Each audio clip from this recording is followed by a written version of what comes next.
বন্ধুরা, আশা করি তোমরা সবাই খুব ভালো আছো। আমি আজ আবার আমার উপন্যাস যে রাতে মোর দুয়ারগুলি ভাঙল ঝড়ে এর কিছুটা অংশ তোমাদের পড়ে শোনাব। শুরু করি তাহলে। ওই ঘটনার পর বেশ কিছুদিন কেটে গেছে। মন থেকে ভয়টাকে আস্তে আস্তে অনেকটা সরিয়ে ফেলেছি। শ্লোকের সঙ্গে আবার ক্লাবে যাওয়া শুরু করেছি। এর মধ্যে আমি আর শ্লোক দুটো সিনেমাও দেখলাম। বেশ কয়েকবার বাইরে ডিনার করলাম। শ্লোকের প্রতি আমার দুর্বলতা বা ভালো লাগা ভালোবাসার রূপ নিয়েছে। হ্যাঁ, আমি শ্লোককে ভালোবেসে ফেলেছি। আমি আমার সমস্ত হৃদয় জুড়ে শ্লোকের প্রতি এক অন্তহীন ভালোবাসা অনুভব করি। আর প্রতিদিন আশা করে থাকি আজ হয়তো শ্লোক ওর মনের কথা আমায় বলবে। কারণ আমি বুঝতে পারি শ্লোকেরও আমার প্রতি একটা অনুভূতি, একটা দুর্বলতা আছে। শ্লোক মুখে কিছু বলে না, কিন্তু ওর গভীর কালো দুই চোখ আমায় অনেক কথা বলে। তবু ভয় হয়, এই দুর্বলতা কি শুধু ছোটবেলার বন্ধু হিসাবে, না শ্লোকের মনের ভিতরও আমার প্রতি সেই অনুভূতিই আছে, যে অনুভূতি আমার সমস্ত হৃদয় জুড়ে রয়েছে ওর জন্য, যে অনুভূতির নাম ভালোবাসা। আমি জানি না। আগামীকাল শ্লোক ওয়েলিংটন যাচ্ছে, বিজনেস ট্যুর, প্রায় 15-20 দিনের জন্য। আমার মনটা খুব খারাপ লাগছে। এতগুলো দিন শ্লোক থাকবে না, শ্লোককে আমি দেখতে পাবো না, এটা ভাবতেই কেমন লাগছে। ডিনারের পর আমি আর শ্লোক কফি নিয়ে বাইরের লনে এসে বসলাম।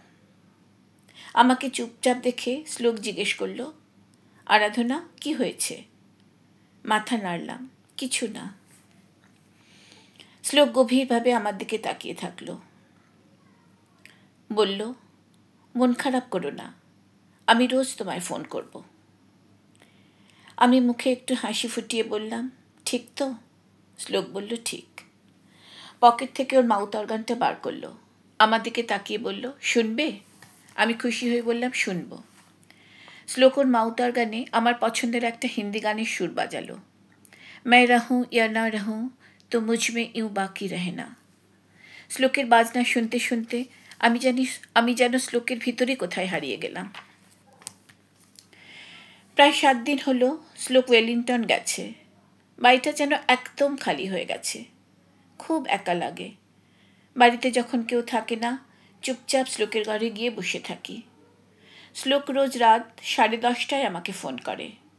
নিউজিল্যান্ডের সঙ্গে আমাদের সময়ের 6.5 ঘন্টার পার্থক্য। নিউজিল্যান্ড 6.5 ঘন্টা এগিয়ে আছে। শ্লোক যখন আমায় ফোন করে তখন ওর ওখানে পরের দিন ভোর 5টা। আমরা রোজ অনেকক্ষণ কথা বলি।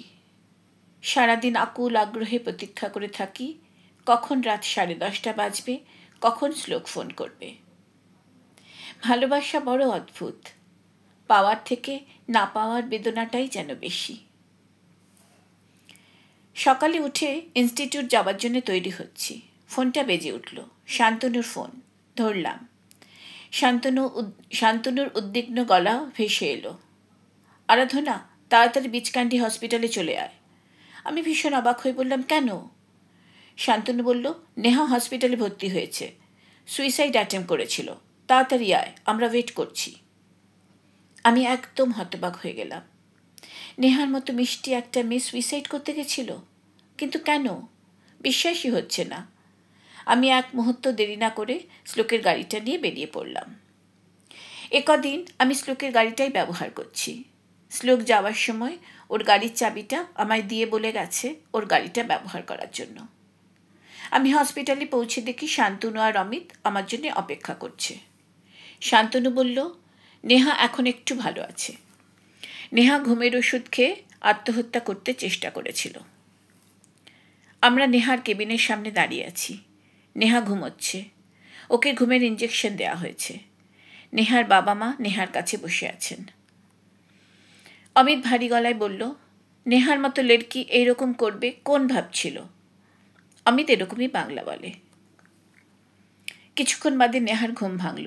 নেহার বাবা এসে আমাদের ভিতরে যেতে বললেন। আমরা ভিতরে এলাম।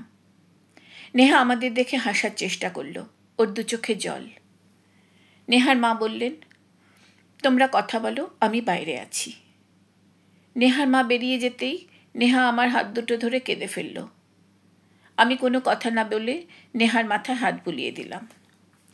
শান্তনু নেহাকে অনেক বোঝালো, আমাদের জীবনটা অনেক মূল্যবান, সুইসাইড কোনো প্রবলেমের সলিউশন নয়। অমিত কিছু হালকা জোক শুনিয়ে নেহাকে হাসানোর চেষ্টা করল। আমরা কেউই কিন্তু নেহাকে জিজ্ঞেস করলাম না কি হয়েছে, ও কেন সুইসাইড করতে গেছিল। ইতিমধ্যে পুলিশ এসে নেহার বয়ান নিয়ে গেছে। নেহা বলেছে ও খুব ডিপ্রেস ছিল, তাই ভুলে কয়েকটা ট্যাবলেট বেশি খেয়ে ফেলেছে। নেহার বাবা পুলিশ ইন্সপেক্টরের সঙ্গে কথা বলে বাকিটা ম্যানেজ করলেন। আমরা নেহার কাছে অনেকক্ষণ বসলাম। আজকের দিনটা নেহাকে হসপিটালে থাকতে হবে, কালও বাড়ি যেতে পারবে। আমরা বাড়ি যাওয়ার জন্য উঠেছি। নেহা বলল, আরাধনা তুই একটু পরে যাস। শান্তনু আর অমিত চলে গেল। আমি নেহার কাছে এসে বসলাম। নেহা ওর বাবা মাকে বাইরে যেতে বলল। তারপর আমাকে সব বলল, কি হয়েছিল, কেন ও আত্মহত্যা করতে চেয়েছিল। নেহা একজনের সঙ্গে আজ 5 বছর ধরে রিলেশনশিপে আছে, এটা অবশ্য আমরা সবাই জানতাম।